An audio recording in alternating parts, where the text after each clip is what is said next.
Collapse and still ongoing demolition of that parking garage on Ann Street here in the financial district really was a deeply uncomfortable reminder about just how old much of New York City's buildings and infrastructure truly is. So we took a deep dive into what is and is not being done to keep you safe.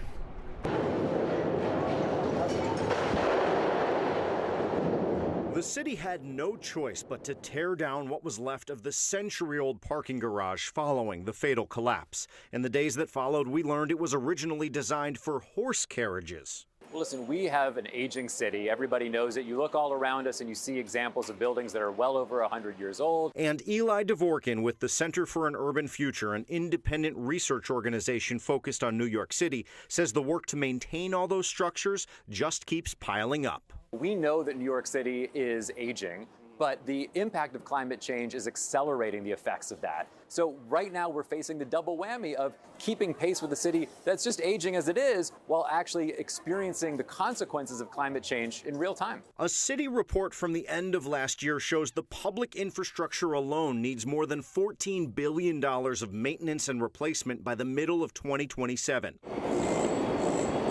You occasionally notice high-profile projects like current repairs happening to the steps of City Hall, but the real work is inside places like public schools, which need about $5.7 billion. Another $3.9 billion is needed for our bridges, overpasses, and roads. Dvorkin praises the Adams administration for making some recommendations late last year to cut the red tape and get this done. The obstacle right now is actually just the follow-through. The city actually has 17, 19 really strong recommendations on the table. The city needs to actually move forward and implement them. The private sector is another matter entirely. The Department of Buildings, in charge of keeping everyone safe, has focused recently on the city's 4,000 garages, big and small, since the collapse, ordering dozens to vacate.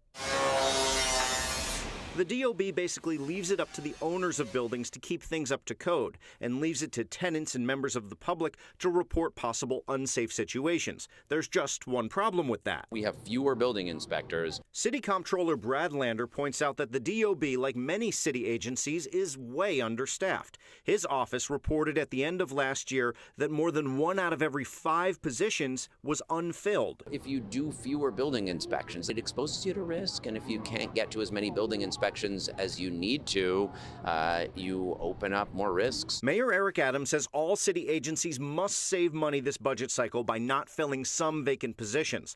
Last September, Adams did put together a commission that had 90 days to recommend ways to streamline the Department of Buildings. Dvorkin hopes the result is that DOB is properly staffed and that it will begin to take a more modern approach to keeping the city safe, including using new technology like drones to be able to inspect buildings to make that process a little more efficient. So we can make it safer and more efficient at the same time, but the city and the private sector have to work together. 8 months removed from that 90-day commission on efficiency in the Department of Buildings, a spokesman for the mayor's office says the DOB is still reviewing recommendations. No timeline for when we'd see changes, but he said they'd make an announcement when they had something.